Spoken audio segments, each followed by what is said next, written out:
नमस्कार प्रिय छात्रों और प्रिय मित्रों।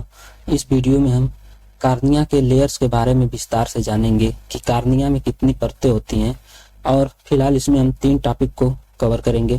पहला, व्हाट इज कार्निया, कार्निया क्या है, इसके बारे में हम केवल बेसिक जानकारी देंगे।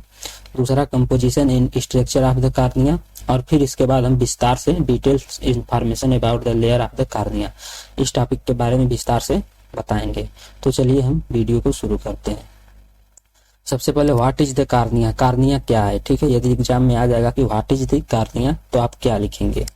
आप लिखेंगे it is 1/6 of the outer most layer. Outer most layer means सबसे बाहरी परत, किसकी? फाइब्रस लेयर की। ऑफ द आई बाल, आंख के आई बाल मतलब जो आई बाल है उसकी जो फाइब्रस लेयर है उसकी आउटर मोस्ट लेयर है। आउटर मोस्ट लेयर का कितना भाग है? 1/6 भाग है। मतलब अगर आउटर लेयर को, आंख के आई बाल के आउटर लेयर को 6 भागों में बांटा जा सकता है, जिसमें से 5/6 भाग स्क्लेरा का होता है और 1/6 भाग कार्निया का होता है। ठीक है, located in the front of the eyeball, जो कि आई बाल के फ्रंट मतलब सामने की ओर स्थित होता है। थ्रू, जिससे कि विच द लाइट बीम मतलब प्रकाश की किरणें इंटर्स द आई, जिससे होकर के प्रकाश की किरणें आंख में प्रवेश करती हैं। ठीक है, इतना समझ में आया? चलिए इसकी हम हिंदी देख लेते हैं। यह आई बाल की सबसे बाहरी परत फाइब्रस लेयर का 1/6 हिस्सा है, जो आई बाल में सामने की ओर स्थित है, जिससे होकर प्रकाश किरणें आंख में प्रवेश करती हैं। इतना समझ में आया? अब इसकी जो सेकेंड पॉइंट है वह क्या है? It is an avascular tissue. यह अवेस्कुलर मीन्स असंवहनी, मतलब जिसमें रक्त का प्रवाह नहीं होता है, जिसमें ब्लड कैपिलरीज या ब्लड आर्टरीज या ब्लड वेन्स नहीं पाई जाती हैं, वह उन्हें क्या बोला जाता है? अवेस्कुलर। ठीक है, it is an avascular tissue except मतलब छोड़ करके, किसे छोड़ करके? At the margin. Margin means किनारों को, मतलब कार्निया के किनारों को छोड़ करके पूरा कार्निया कैसा होता है? अवेस्कुलर होता है। ठीक है, डेट, जो कि serve to protect the inner structure of the eye, जो कि इनर स्ट्रक्चर आंतरिक संरचनाओं को प्रोटेक्ट मतलब सुरक्षा देता है। एंड और prevent any injury, prevent means रोकता है, एनी इन्फेक्शन मतलब किसी भी प्रकार के संक्रमण को रोकता है। ठीक है, इसकी हिंदी क्या होगी उसे देखते हैं। यह मार्जिन को छोड़कर एक अवस्कुलर ऊतक है, जो आंख की आंतरिक संरचनाओं की रक्षा करने और किसी भी संक्रमण को रोकने के लिए काम करता है। इतना समझ में आ गया? What is the cornea, cornea के बारे में फिलहाल इतना ही। कार्निया के बारे में और विस्तार से जानने के लिए आप नेक्स्ट वीडियो जो कि अपलोड कर दिया गया है आप उसे देखें। अब composition and structure of the cornea. Composition means संगठन, मतलब किन भागों से मिलकर कार्निया बना है, और स्ट्रक्चर मीन्स इसकी संरचना क्या है। ठीक है, तो इसके बारे में हम थोड़ा सा जानते हैं।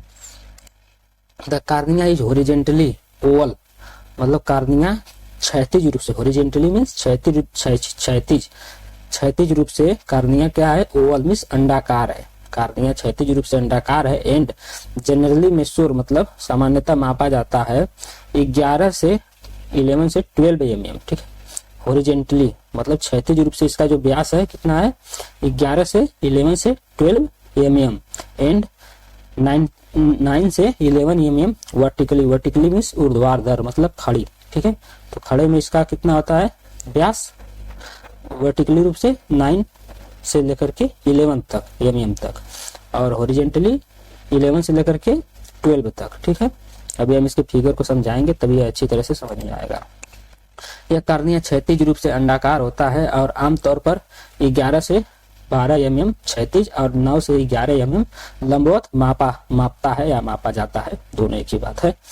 अब इसकी जो नेक्स्ट पॉइंट है वह क्या है? It is composed of both cellular and acellular components. यह कंपोज्ड मीन्स बना है, इट इज कंपोज्ड यह बना होता है ऑफ बोथ मतलब 2 प्रकार के, सेलुलर और असेलुलर कंपोनेंट्स, कोशिकीय और अकोशिकीय घटकों से मिलकर के कार्निया बनता है। यह कोशिकीय और अकोशिकीय दोनों घटकों से बना है। ठीक है, अब हम सेलुलर कंपोनेंट्स की बात करते हैं कि कार्निया में सेलुलर मतलब कोशिकीय घटक क्या है। तो कार्निया के कोशिकीय घटक हैं epithelium cells, epithelial cells, endothelial cells और केराटोसाइट्स। ये क्या है? कार्निया के सेलुलर कंपोनेंट्स हैं, मतलब कोशिकीय घटक हैं। ठीक है, अब हम असेलुलर घटक की बात करते हैं। ए सेलुलर घटक में आते हैं आपके ग्लाइकोसामिनोग्लाइकेंस और कोलेजन फाइबर्स। ये क्या है? कार्निया के असेलुलर कंपोनेंट्स हैं, मतलब अकोशिकीय घटक है। चलिए अब हम कार्निया को थोड़ा सा फिगर की मदद से समझ लेते हैं दोबारा।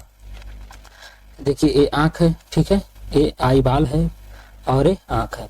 ये आगे का जो जहाँ पर मेरा कर्सर, माउस का कर्सर पॉइंट है, यहाँ ये भाग जो सामने का होता है ट्रांसपेरेंट, ठीक है, वह क्या है? कार्निया है। यह आइरिस है, ठीक है।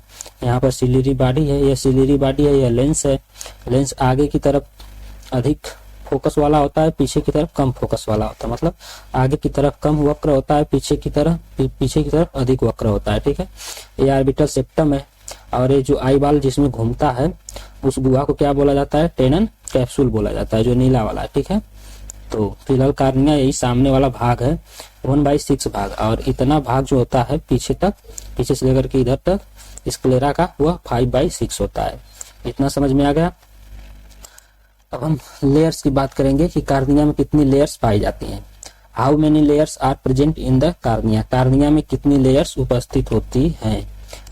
तो there are total 6 layer in the cornea. Cornea में टोटल 6 लेयर होती हैं। 2013 तक कार्निया में केवल 5 लेयर्स पाई जाती थी, मतलब पढ़ाया जाता था, लेकिन 2013 में एक वैज्ञानिक ने 5वीं लेयर, चौथी लेयर एक डुआस लेयर के नाम से उसकी खोज की, जिससे कि सब मिलकर के 6 हो गई। 2013 से फिर 6 लेयर पढ़ाई जाती हैं। तो चलिए अब हम उन लेयर्स के नाम को सबसे पहले जान लेते हैं। सबसे पहली लेयर से कार्नियल एपिथेलियम, दूसरी लेयर्स का नाम है बोमेंस लेयर, तीसरी लेयर्स का नाम है स्ट्रोमा ऑफ कार्निया या कार्नियल स्ट्रोमा, ठीक है। चौथी लेयर का नाम है डुआस लेयर, पांचवी लेयर का नाम डेस्मिट्स मेम्ब्रेन, छठी लेयर का नाम कार्नियल इंडोथीलियम, ठीक है। तो जो डुआस लेयर है, चौथी लेयर, इसे 2013 में इसको खोजा गया और तब से 6 लेयर्स हो गई। फिलहाल इसके पहले 2013 तक 5 लेयर्स ही पढ़ाई जाती थी। अब mnemonic to remember the corneal epithelium. Mnemonic means इन्हें याद करने का जो ट्रिक है वह क्या है, उसे देखते हैं। इन्हें याद करने का ट्रिक है ABCDDE, ठीक है। कार्नियल लेयर को याद करने का जो ट्रिक्स है न्यूमोनिक, वह है ABCDDE। ए से, अब हम इसे समझाते हैं, ए से एपिथेलियम, हिंदी में ए लिखा जाता है, ई तो लिखा नहीं जाता है, एपिथेलियम, तो ये याद करने के लिए, ठीक है। Corneal epithelium, epithelium is corneal epithelium. B से बोमेंस लेयर हो गई, सी से कार्नियल स्ट्रोमा या स्ट्रोमा ऑफ कार्निया, ठीक है। डी से डुआस लेयर, फिर डी से डेस्मिट्स मेम्ब्रेन, ठीक है। इतना आपको याद रखना है कि कार्नियल स्ट्रोमा और डेस्मिट्स मेम्ब्रेन के बीच डुआस लेयर पाई जाती है। इसके बाद ई से इंडोथीलियम या कार्नियल इंडोथीलियम। इतना समझ में आ गया। अब चलिए हम इसके फिगर को समझते हैं कि यह लेयर्स कैसे कार्निया में प्रेजेंट है। तो ये बाहर से, ठीक है, एपिथेलियम जो है सबसे बाहरी परत है, बाहर से, फिर ये अंदर की तरफ, सबसे बाहर एपिथेलियम, फिर उसके अंदर बोमेंस लेयर, फिर उसके अंदर कार्नियल स्ट्रोमा, फिर डुआस लेयर, फिर डेस्मिट्स मेम्ब्रेन, फिर इंडोथीलियम आती है। समझ में आया? चलिए हम इसके फिगर को देखते हैं। यहाँ पर आप देख सकते हैं यह एक आंख है और ये जो सफेद भाग है टोटल इतना ये स्क्लेरा है, फिर ये सामने का जितना भाग है ट्रांसपेरेंट भाग इतना एक कार्निया है, ठीक है। इसके अंदर आइरिस है और बीच में प्यूपिल है। अगर हम कार्निया के एक छोटे से भाग को काट करके इस तरह से माइक्रोस्कोप से बड़ा करके देखें तो कुछ इस तरह से दिखाई देंगी। समझ में आया? तो ये जो ऊपर की तरफ सबसे बाहरी लेयर है ये 5 से 8 परतों की बनी होती है, ठीक है। इसे क्या बोला जाता है? एपिथेलियम या कार्नियल एपिथेलियम, ठीक है। इसके बाद एक हल्का सा ग्रे रंग का आता है, बहुत पतली लेयर, उसे क्या बोला जाता है? बोमेंस लेयर, ठीक है। अभी हम इनके प्रॉपर्टीज को विस्तार से समझेंगे। सबसे मोटी लेयर जो होती है कार्निया में वह होती है स्ट्रोमा, ठीक है, या कार्नियल स्ट्रोमा। आप देख सकते हैं कि यह इतनी अधिक मोटी है। उसके बाद डुआस लेयर होती है। स्ट्रोमा के नीचे कौन सी लेयर होती है? डुआस लेयर। फिर डेस्मिट्स मेम्ब्रेन होती है, एक बहुत ही पतली झिल्ली होती है डेस्मिट्स मेम्ब्रेन, हल्का सा आप देख सकते हैं येलो रंग का है। फिर उसी के नीचे जो है कि बहुत ही पतली लेयर होती है इंडोथीलियम, ठीक है, इंडोथीलियम। तो इतना आपको समझ में आया। इस तरह से कार्निया में लेयर व्यवस्थित होती हैं। अब हम प्रत्येक लेयर को बारी बारी से इसके जो मेजर पॉइंट है, इंपॉर्टेंट पॉइंट, उन्हें समझते हैं। Important points of the corneal epithelium. Corneal epithelium के इंपॉर्टेंट पॉइंट मतलब महत्वपूर्ण बिंदु क्या है, चलिए हम उसे समझ लेते हैं। सबसे पहला, इट इज यूजुअली 15 से 16 माइक्रोमीटर इन थिकनेस। यह मोटाई में 50 से 60 माइक्रोमीटर होती है, या इसकी मोटाई सामान्यतः यूजुअली में सामान्यतः 50 से 60 माइक्रोमीटर होती है। किसकी? कार्नियल एपिथेलियम की। ये जो कार्नियल एपिथेलियम है सबसे ऊपर वाला 5 से 8 परतों की बनी होती है, इसकी मोटाई कितनी होती है? 50 से 60 माइक्रोमीटर। इतना समझ में आया। अब इसका जो नेक्स्ट पॉइंट है, the corneal epithelium is a stratified structure. Stratified structure means यह स्तरीकृत संरचना है, जैसे मेड अप टू 5 से 7 layers of squamous non keratinized epithelium. Corneal epithelium कैसी है? स्तरीकृत संरचना है। स्ट्रैटिफाइड मीन्स स्तरीकृत संरचना है, और जैसे कि जो कि आई मीन्स जो कि या जैसे मेड अप ऑफ मतलब जो कि बनी होती है 5 से 7 लेयर्स की। किसकी लेयर्स की? स्क्वैमस मीन्स सल्की, नॉन केराटिनाइड्स मतलब नॉन केराटिनाइड्स एपिथेलियम। सल्की मतलब इस सल्की, स्क्वैमस मीन्स सल्की उपकला। ठीक है, यदि उपकला के बारे में आपको नहीं जानकारी है तो एक टिश्यू के बारे में हमने वीडियो अपलोड किया है, आप उसे देख करके समझ जाएंगे। तो सल्की नॉन केराटिनाइज्ड एपिथेलियम की 5 से 7 लेयर्स की यह कार्नियल एपिथेलियम बनी होती है। ठीक है, डेट जो कि gives the cornea a regular smooth surface, जो कि कार्निया को एक नियमित चिकनी सतह प्रदान करता है। कौन? Squamous non keratinized epithelium. ठीक है, सल्की उपकला क्या प्रदान करती है कार्निया को? रेगुलर स्मूथ सरफेस मतलब नियमित चिकनी सतह। ठीक है, इसके हिंदी को हम देखते हैं। कार्नियल एपिथेलियम एक स्तरीकृत संरचना है, यानी स्क्वैमस गैर केराटिनाइड मतलब जिसमें केराटिन नहीं होता है एपिथेलियम की 5 से 7 परतों से बनी होती है, जो कार्निया को एक नियमित चिकनी सतह देती है। ठीक है, 5 से 7 परतों की बनी होती है। कौन? 5 से 7 परतों की किसकी? नॉन केराटिनाइज्ड एपिथेलियम की। स्क्वैमस मतलब सल्की नॉन केराटिनाइज्ड एपिथेलियम की 5 से 7 परतों की यह कार्नियल एपिथेलियम बनी होती है। ठीक है, आप देख सकते हैं कि एक परत यह हो गई, एक परत यह हो गई। देखिए आप, इसमें कई परतें हैं। ठीक है, एपिथेलियम में, तो इस तरह से यह बनी होती है। अब इसका जो नेक्स्ट पॉइंट है, the 3 types of cells found in the 5 से 7 layered epithelium are superficial cells, wing cells and basal cells। ठीक है, तो अब कार्नियल एपिथेलियम में 5 से 7 परतें होती हैं। अब इसमें भी 3 प्रकार की कोशिकाओं की तह पाई जाती है। ठीक है, 3 प्रकार की कोशिकाओं की लेयर्स जो है कार्नियल एपिथेलियम में पाई जाती है। सबसे बाहर की ओर जो परत होती है उसका नाम क्या है? Superficial cells. सबसे बाहर की ओर कार्नियल एपिथेलियम में 3 प्रकार की सेल्स पाई जाती हैं। सबसे बाहर की ओर कौन है? Superficial cells. और उसके बाद कौन है? Wing cells. फिर सबसे नीचे कौन है? कार्नियल एपिथेलियम में सबसे नीचे बेसल सेल्स। ठीक है, इतना समझ में आया। अब हम इसके प्रॉपर्टीज को देखते हैं। 5 से 7 स्तरीकृत उपकला में पाए जाने वाली 3 प्रकार की कोशिकाएं, सतही कोशिकाएं मतलब सुपरफिशियल सेल्स, विंग कोशिकाएं मतलब पंख कोशिकाएं। ठीक है, ये पंख की तरह दिखती हैं इसलिए इन्हें विंग कोशिकाएं या पंख कोशिकाएं बोला जाता है। और सबसे अंदर की तरफ जो होती हैं बेसल कोशिकाएं होती हैं। ठीक है, अब हम इनके प्रॉपर्टीज को देखते हैं। सुपरफिशियल सेल जो कि कार्निया की सबसे कार्नियल एपिथेलियम में सबसे बाहर की ओर होती है। सुपरफिशियल सेल्स की प्रॉपर्टी क्या है? Flat and polygonal. फ्लैट मतलब फ्लैट मीन्स सतही। ठीक है, फ्लैट मीन्स सतही, और पॉलीगोनियल मीन्स जो है कि पॉलीगोनियल। फ्लैट्स एंड पॉलीगोनियल, इसका मतलब होता है फ्लैट एंड पॉलीगोनल मीन्स सपाट और बहुभुजी। ठीक है, फ्लैट मीन्स सपाट और पॉलीगोनल मीन्स बहुभुजी मतलब कई भुजाओं वाली। और इसका नेक्स्ट पॉइंट क्या है सुपरफिशियल सेल्स का? 2 से 3 लेयर्स।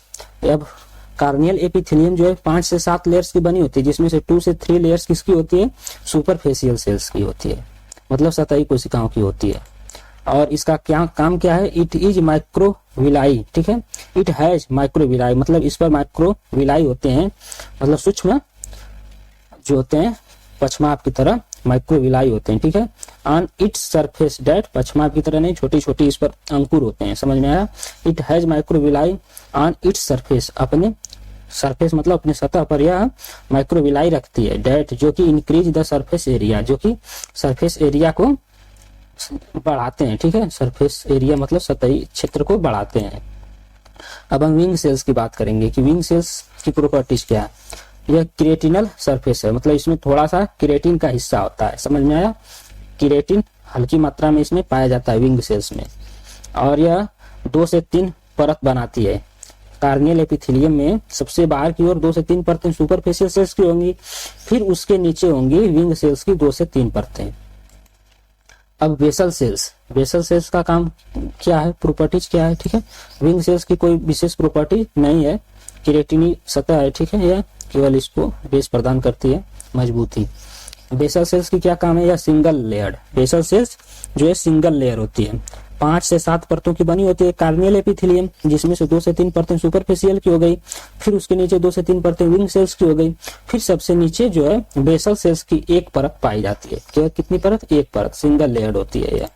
और इसकी जो एक प्रॉपर्टी है वह क्या है, क्यूबाइडल एंड काल्मर, मतलब वर्गाकार और घनाकार और स्तंभाकार, ठीक है। यह बेसल सेल्स कैसी होती हैं, घनाकार और या अथवा स्तंभाकार, ठीक है, क्यूबाइडल और काल्मर होती हैं। अब इनकी जो क्या है, काम क्या है, the basal cells divided actually and replace the existing cells of the epithelium both centripetally and superficially, ठीक है। The basal cells divided actually, ठीक है, मतलब बेसल सेल्स लगातार विभाजित होती रहती हैं, एंड रिप्लेस मतलब रिप्लेस करती रहती हैं द एग्जिस्टिंग सेल्स, मतलब अपने से बाहरी कोशिकाओं को रिप्लेस करती रहती हैं, ऑफ द एपिथेलियम की, बोथ सेंट्रली एंड सुपरफिशियली, केंद्र की और सतह की, ठीक है। मतलब कि बेसल सेल्स का काम क्या है, बेसल सेल्स का काम अभी हम बताते हैं आपको। यहाँ पर यह बताया जा रहा है ना कि जो बेसल सेल्स हैं इसमें लगातार विभाजन होता रहता है। बेसल सेल्स में यहाँ पर मान लीजिए कि एपिथेलियम की सबसे अंदर वाली परत यह हो गई, बेसल सेल्स हो गई। अब यह लगातार विभाजित होती रहती है और जो कोशिकाएं बनती हैं वह सतह की ओर बढ़ती हैं, ठीक है, सतह की ओर बढ़ती रहती हैं, और कुछ बाद में विंग सेल्स बन जाएंगी, फिर विंग सेल्स आगे की तरफ बढ़ेगी तो फिर वह सुपरफिशियल सेल्स बन जाएगी, फिर सुपरफिशियल सेल्स आगे की तरफ बढ़ेगी तो वह आंसू में टूट करके कीचड़ बन करके बाहर आंख से निकल जाएगी, समझ में आया। तो बेसल सेल्स का काम क्या है, विंग सेल्स और सुपरफिशियल सेल्स को बनाना, इतना समझ में आया। यही बेसल सेल्स का काम था। अब हम बात करते हैं नेक्स्ट, कार्नियल एपिथेलियम का जो फंक्शन है, टोटल बेसल सेल्स और विंग सेल्स और सुपरफिशियल सेल्स को मिला करके जो कार्नियल एपिथेलियम का फंक्शन है वह क्या है, the function of the corneal epithelium includes protection from bacterial infection to the stroma and preventing the loss of fluids from the tears. मतलब इसका हिंदी क्या होगा, कार्नियल एपिथेलियम के कार्यों में बैक्टीरिया के संक्रमण से स्ट्रोमा तक सुरक्षा और आंसू से तरल पदार्थ के नुकसान को रोकना शामिल है। मतलब यह बैक्टीरियल इन्फेक्शन को स्ट्रोमा तक सुरक्षा देता है, ठीक है, कि बैक्टीरियल इन्फेक्शन न होने पाए, और आंसू से तरल पदार्थ के नुकसान को रोकने में मदद करता है, ठीक है। आंसू इस पर आते हैं और यह सतह को नम बनाए रखती है, ठीक है, जिससे कि आंखें सूखने से बचती हैं। एक कार्नियल एपिथेलियम का गुण हो गया। अब हम नेक्स्ट एपिथेलियम बोमेंस लेयर की बात करेंगे। Important points of the बोमेंस layer, बोमेंस layer के जो मुख्य बिंदु हैं वह क्या हैं, it is named after the English ophthalmologist sir William बोमेंस who discovered the layer. यह नाम जो है इंग्लिश ऑप्थेल्मोलॉजिस्ट मतलब इंग्लिश नेत्र चिकित्सक सर विलियम बोमेंस के नाम पर दिया गया, जो कि इस लेयर को जिन्होंने खोजा था, ठीक है। अब इसकी जो नेक्स्ट प्रॉपर्टी वह क्या है, the layers has 8 to 12 micrometre thick, मतलब कि यह लेयर 8 से 12 माइक्रोमीटर मोटी होती है, ठीक है। और कार्नियल एपिथेलियम कितनी होती है, 50 से 60 माइक्रोमीटर मोटी होती है, समझ में आया। और यह लेयर कितनी मोटी है, केवल 8 से 12 माइक्रोमीटर। आप देख सकते हैं फिगर में, यह 50 से 60 माइक्रोमीटर मोटी है एपिथेलियम, लेकिन बोमेंस लेयर ये ग्रे वाला जो है थोड़ा सा पार्ट यह कितना है, 8 से 12 माइक्रोमीटर मोटा होता है, समझ में आया इतना। अब हम बात करते हैं नेक्स्ट टॉपिक की, किसकी, नेक्स्ट टॉपिक की, बोमेंस लेयर की। या द लेयर्स इज 8 से 12 माइक्रोमीटर थिक मतलब यह लेयर 8 से 12 माइक्रोमीटर मोटा है। अब इसका जो नेक्स्ट पॉइंट है, it is not a true layer, यह एक सत्य परत नहीं है, as it is a cellular condensed of the interior part of the stroma. यह जो स्ट्रोमा, इसके नीचे कौन सी परत पाई जाएगी, कार्नियल स्ट्रोमा, ठीक है, या स्ट्रोमा ऑफ कार्निया। तो ये इसमें बताया जा रहा है कि यह सत्य परत नहीं है बल्कि कोशिकीय संघनन, ये जो कार्नियल स्ट्रोमा का आगे का कोशिकीय संघनन भाग है, यही इस परत का निर्माण करती है। अर्थात कह सकते हैं कि यह एक सत्य परत नहीं है, जो कि यह क्या है, कार्नियल स्ट्रोमा का आगे का सेलुलर कंडेंस्ड मतलब कोशिकीय संघटित भाग है। समझ में आया इतना? The Bowman's layer has no regenerative capacity, Bowman's layer में कोई भी रीजेनरेटिव कैपेसिटी नहीं पाई जाती। रीजेनरेटिव कैपेसिटी मीन्स मान लीजिए कि इसमें कोई इंजरी हो गई, कट गया, तो ये ऑटोमेटिक नहीं बन पाता है, ठीक है, इसमें रीजेनरेशन का गुण नहीं होता है। Damage to the layer can result in a scar, इस लेयर में कोई भी डैमेज यदि होता है तो वह एक निशान के रूप में दिखाई देता है। समझ में आया? एक धब्बे के रूप में या निशान के रूप में दिखाई देता है। ऐसा नहीं है कि कोई इसमें इंजरी हो गई तो यह कुछ दिन में उस इंजरी को समाप्त करके फिर से अपनी सेम अवस्था में आ जाए, ठीक है, उसमें धब्बे बन जाते हैं, निशान बन जाते हैं, स्कार जिसे इंग्लिश में बोला जाता है। इतना समझ में आया? अब हम नेक्स्ट पॉइंट की बात करेंगे। नेक्स्ट लेयर क्या है, स्ट्रोमा ऑफ कार्निया। यह कौन सी लेयर है, तीसरी लेयर है, ठीक है, यह सबसे मोटी परत होती है। कार्निया की में सबसे मोटी परत कौन होती है, stroma of the cornea. The stroma of the cornea is the thickest layer, मतलब stroma of the cornea thickest layer है, मतलब सबसे मोटी परत है। थिक नहीं, थिकेस्ट में सबसे मोटी परत है। कंप्रेसिंग 80 से 85% ऑफ कार्निया, ठीक है, कार्निया के यह 80 से 85% भाग को बनाती है। कार्निया लेयर के 80 से 85% भाग में क्या होता है, स्ट्रोमा ऑफ द कार्निया होता है। Made up of dense connective tissue, जो कि किससे बना होता है, सघन संयोजी ऊतक से बना होता है। और यह सबसे मजबूत परत भी होती है। कार्निया की सबसे मजबूत और मोटी परत कौन होती है, स्ट्रोमा ऑफ द कार्निया। इतना समझ में आया? यह किससे बनी होती है, डेंस कनेक्टिव टिश्यू, मतलब सघन संयोजी ऊतक से यह क्या है, बनी होती है। इसका नेक्स्ट पॉइंट है, इट इज कंपोज्ड, मतलब यह बना है ऑफ थिक एंड फ्लैटेड, मतलब मोटे और चपटे कोलेजन्स फाइबर्स, कोलेजन्स तंतुओं के, डेट जो कि आर अरेंज्ड इन पैरेलल, मतलब समानांतर बंडल्स कॉल्ड फिब्रिल्स, ठीक है। इट इज कंपोज्ड, मतलब यह बना है, किससे बना है, थिक मतलब मोटे और चपटे कोलेजन फाइबर से बना है। कौन, स्ट्रोमा ऑफ कार्निया। कार्निया में क्या पाए जाते हैं, चपटे और फ्लैटेड, मतलब थिक मतलब मोटे और चपटे कोलेजन फाइबर्स पाए जाते हैं, जो कि समांतर क्रम में व्यवस्थित होते हैं, मतलब एक के ऊपर एक, ठीक है, क्या, कोलेजन फाइबर्स। और ये बंडल्स के रूप में होते हैं, जिसे प्रत्येक बंडल्स को क्या बोला जाता है, फिब्रिल्स बोला जाता है। इतना समझ में आया? These fibrils are arranged in layer, ये जो फिब्रिल्स हैं, किसके, कोलेजन फाइबर्स के जो फिब्रिल्स हैं, अरेंज्ड मींस व्यवस्थित होते हैं, इन लेयर परतों में व्यवस्थित होते हैं। आप लैमिला और जो है कि ये लैमिला का निर्माण करते हैं, लैमिला के परतों में व्यवस्थित होते हैं। अप टू 20 से 200 से 250 लेयर्स, मतलब कि ये 200 से 250 परतें बनाते हैं, ठीक है, 200 से 250 परतें बनाते हैं। That are continuous with the sclera of the eye, और स्क्लेरा ऑफ द आई मतलब आंख के स्क्लेरा से लगातार जुड़े रहते हैं, ठीक है। अब हम इसको थोड़ा सा फिगर से समझते हैं। रुकिए, पहले एक पॉइंट और इसमें जान लेते हैं, फिर हम इसको फिगर से समझाते हैं। Each lamellar layer is up to 2 micrometre in thickness, जैसा कि कोलेजन फाइबर्स के 200 से 250 लेयर्स मिल करके स्ट्रोमा ऑफ कार्निया बनाते हैं, जिसमें से प्रत्येक लेयर की मोटाई कितनी होती है, लगभग 2 माइक्रोमीटर होती है। तो यह कितने माइक्रोमीटर हो गया, 200, मान लीजिए कि 200 लेयर्स हैं कोलेजन फाइबर्स के, जिसे फिब्रिल्स बोला जा रहा है, ठीक है। तो इनमें से प्रत्येक लेयर्स की मोटाई 2 माइक्रोमीटर है, तो पूरे कार्नियल स्ट्रोमा या स्ट्रोमा ऑफ कार्निया की मोटाई कितनी हो जाएगी, 400 400 से 500, ठीक है, 400 से 500 माइक्रोमीटर मोटा हो जाएगा, ठीक है। तभी इसकी मोटाई सबसे अधिक हो जाएगी, इसकी मोटाई जो है सबसे अधिक हो जाएगी। तो आप देख सकते हैं कि यहाँ पर कार्निया में जो स्ट्रोमा ऑफ कार्निया है यह सबसे अधिक मोटा है, यह 50 से 60 माइक्रोमीटर है, यह 8 से 10 माइक्रोमीटर है बोमेस लेयर, लेकिन यह जो है कि 200 से 400 से 500 माइक्रोमीटर स्ट्रोमा जो होता है, ठीक है, सबसे मोटा होता है। इसमें 200 से 250 जो है फिब्रिल्स की परतें, फिब्रिल्स मींस कोलेजन फाइबर्स की परतें हैं, और जिसमें से प्रत्येक परत की मोटाई 2 माइक्रोमीटर होती है। इतना समझ में आया। अब हम नेक्स्ट टॉपिक की बात करते हैं। This layers does not contains any vessels, यह लेयर जो है कोई भी रक्तवाहिनियों को अपने में नहीं रखती है, ठीक है। बट ए फ्यू सेंसियरी नर्व्स, परंतु कुछ संवेदी तंत्रिकाएं, फाइबर्स, नर्व फाइबर्स मतलब कुछ संवेदी तंत्रिका तंतु आर फाउंड मतलब पाए जाते हैं, डेट एक्सटेंड मतलब जो जाते हैं टुवार्ड्स द एपिथेलियम, एपिथेलियम की ओर जाते हैं, ठीक है।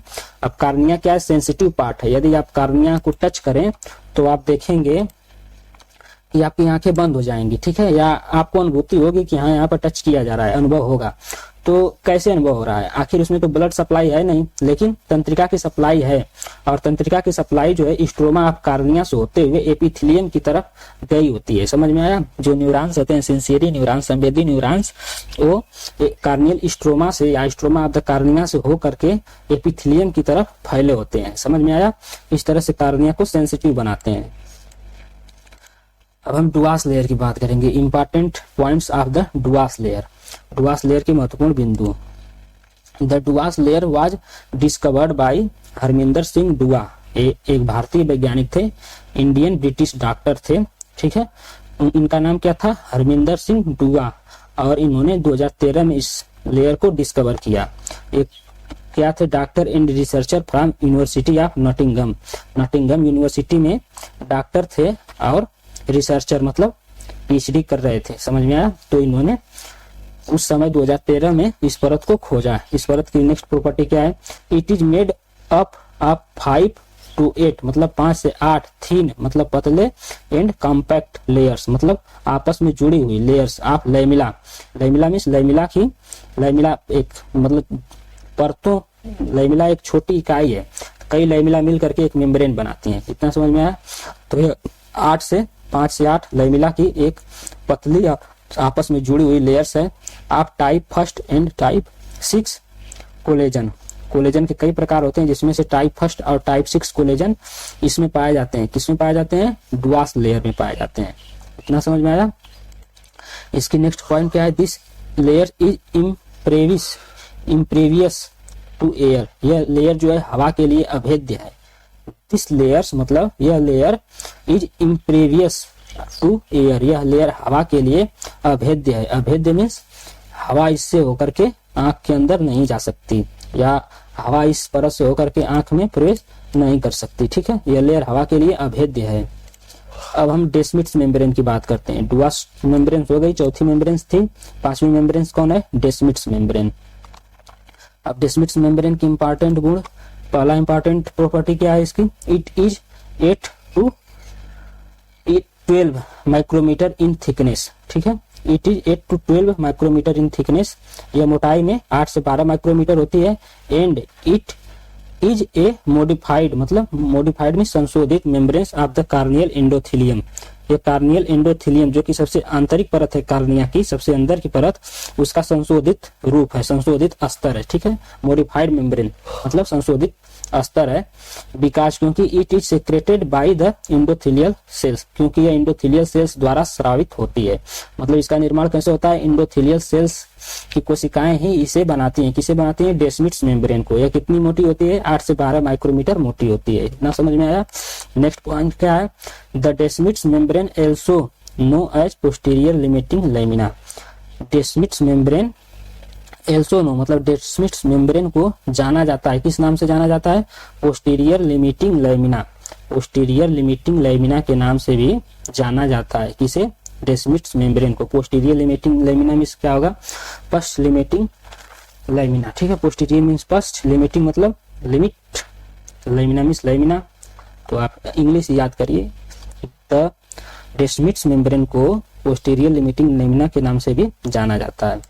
अब जो इसका नेक्स्ट पॉइंट है वह क्या है, the membrane is elastic in nature. यह मेम्ब्रेन इलास्टिक मीन्स प्रत्यास्थ होती है प्रकृति में, मतलब यह सामान्य रूप से प्रत्यास्थ होती है। प्रत्यास्थ मीन्स जैसे रबड़ होता है, यदि आप इसे खींचें तो बढ़ जाएगा, फिर छोड़ें तो घट जाएगा, उसी तरह से इसमें भी गुण पाए जाते हैं। किसमें, डेस्मिट्स मेम्ब्रेन में। यह कैसी होती है, इलास्टिक होती है। समझ में आया। अब जो सबसे अंतिम परत है कार्निया की, कार्नियल स्ट्रोमा जिसका नाम है, अब हम उसके बारे में बात करते हैं कि इसके इंपॉर्टेंट पॉइंट्स क्या हैं। तो इसके इंपॉर्टेंट पॉइंट्स हैं, सबसे first point, it is made up of single squamous epithelium. यह किससे बना होता है, सामान्य सल की उपकला से बना होता है। कौन, कार्नियल इंडोथेलियम, जो कि कार्निया की सबसे आंतरिक परत है। Is almost 5 micrometre thick. यह केवल जो है 5 माइक्रोमीटर मोटी होती है। And found on the posterior side of the cornea, जो कि कार्निया के पिछले हिस्से में पाई जाती है, मतलब कार्निया के सबसे पीछे हिस्से में पाई जाती है। अरे आंतरिक है तो पोस्टीरियर में ही होगी, और इंटीरियर साइड में कौन होगा, एपिथेलियम होगी, लेकिन पोस्टीरियर साइड में सबसे आंतरिक है कार्निया में, तो यह पोस्टीरियर साइड में होगी इंडोथेलियम। समझ में आया। ये कितनी मोटी होती है, 5 माइक्रोमीटर मोटी ही होती है, क्योंकि अभी हमने आपको दिखाया था इसका फिगर। ये बहुत ही पतली परतें होती हैं, जैसे आप देख सकते हैं। ये जो येलो टाइप में है, ये डेस्मिट्स मेम्ब्रेन है, यह भी बहुत कम मोटा था, 8 से 10 माइक्रोमीटर शायद इतना था। और इंडोथेलियम जो है, ये जो रेड लाइन में है हल्की सी, 5 माइक्रोमीटर, ठीक है। यह इंडोथेलियम कोशिकाओं का परत है, इंडोथेलियल कोशिकाओं का लेयर्स है। समझ में आया। अब हम इसके नेक्स्ट टॉपिक की बात करते हैं, सम माइटोटिक डिवीजन, मतलब कुछ समसूत्री विभाजन events have been reported in human corneal endothelium. कुछ मनुष्य के कार्नियल इंडोथेलियम में रिपोर्टेड मीन्स देखा गया है क्या, माइटोटिक डिवीजन, समसूत्री विभाजन देखा गया है। जब इंजरी हो जाती है तो इसमें रीजेनरेशन का गुण पाया जाता है, ठीक है। मतलब वैज्ञानिकों ने देखा होगा कि किसी की आंख की जो इंडोथेलियल लेयर है, उसमें जब कोई इंजरी हुई तो वह कुछ दिनों बाद ठीक हो गई। तो कैसे ठीक हो गई, उसमें समसूत्री विभाजन हुआ तभी तो ठीक हुई। इतना समझ में आया। तो ऐसा देखा गया है। The primary function of this layer is to maintain stromal hydration. Stromal hydration means जो स्ट्रोमल हाइड्रेशन है, मतलब जल प्रवाह, ठीक है, उसे मेंटेन करना इस लेयर का प्राइमरी मतलब प्राथमिक कार्य। स्ट्रोमल हाइड्रेशन के बारे में हम एक अलग से वीडियो बना करके समझाएंगे। इसकी स्ट्रोमल हाइड्रेशन केवल आप यहाँ पर समझ लीजिए, कार्निया में जो है कि ब्लड सप्लाई तो हो नहीं रही है, तो कार्निया की कोशिकाओं को पोषण कैसे होगा। जो एक्वस ह्यूमर होता है, ठीक है, वह ऑक्सीजन और न्यूट्रिएंट से भरपूर होता है, जो कि इंडोथेलियल कोशिकाओं में, कार्नियल इंडोथेलियल कोशिकाओं में रिसेप्टर्स होते हैं और पंप्स होते हैं, जो कि ऑक्सीजन को और न्यूट्रिएंट्स को कार्निया की एपिथेलियम में पहुंचाते हैं, जिससे कि कार्निया की एपिथेलियम की कोशिकाओं का पोषण होता है, ठीक है। तो इसे क्या बोला जाता है, स्ट्रोमल हाइड्रेशन। या स्ट्रोमा तक की कोशिकाओं तक एक्वस ह्यूमर इसीलिए बनता है, कार्नियल एपिथेलियम और भी अन्य संरचनाओं को पोषण देने के लिए, ठीक है। तो कार्निया में तो रक्त की सप्लाई हो नहीं रही है, ब्लड की सप्लाई, तो पोषण कैसे मिलेगा, पोषण एक्वस ह्यूमर से मिलता है। या इंडोथेलियल कोशिकाएं एक्वस ह्यूमर से ऑक्सीजन को और अन्य न्यूट्रिएंट्स को सोखती हैं, सोख करके कार्निया की कोशिकाओं को पहुंचाती हैं, ठीक है। अब इसका जो नेक्स्ट पॉइंट है, the hydration of the stroma is controlled by sodium ion, potassium ion, ATPase, मतलब एटीपीएज एंजाइम्स है, pumps present in the endothelial layers. Endothelial layers में क्या प्रेजेंट है, स्ट्रोमा के जल योजन को इंडोथेलियल परतों में मौजूद सोडियम, पोटेशियम, एटीपीएज पंपों द्वारा नियंत्रित किया जाता है। समझ में आया। तो sodium pump, potassium pump, ATPase pump, ये सब किस में होते हैं, कार्नियल इंडोथेलियल स्तर में, लेयर में होते हैं, जो कि स्ट्रोमा के जल योजन को नियंत्रित करते हैं। इतना समझ में आया। तो फिलहाल इस वीडियो में बस इतना ही। हमें आशा है कि आप इस वीडियो को देख करके कार्निया के सभी 6 लेयर्स के बारे में अच्छी तरह से समझ गए होंगे। और आपसे रिक्वेस्ट है कि यदि आपको वीडियो अच्छा लगा हो तो लाइक और अपने दोस्तों में शेयर भी जरूर कीजिएगा, क्योंकि अभी हमारा यूट्यूब चैनल नया है और आप इसे सपोर्ट करें, शेयर करें, सब्सक्राइब करें, ताकि हमें भी इसका कुछ बेनिफिट्स हो। और प्रमुख बात यह है कि आपको यह वीडियो कैसा लगा, आप अपना फीडबैक कमेंट करके जरूर बताएं। साथ ही साथ आपको किस टॉपिक के बारे में समझना है यह भी नीचे कमेंट करें, ताकि हम उस पर वीडियो बनाने के बारे में विचार कर सकें कि हमारे विजिटर्स किस प्रकार के वीडियो को देखना पसंद करते हैं और किस टॉपिक को भी समझना चाहते हैं। तो वीडियो देखने के लिए धन्यवाद। आपका दिन शुभ हो।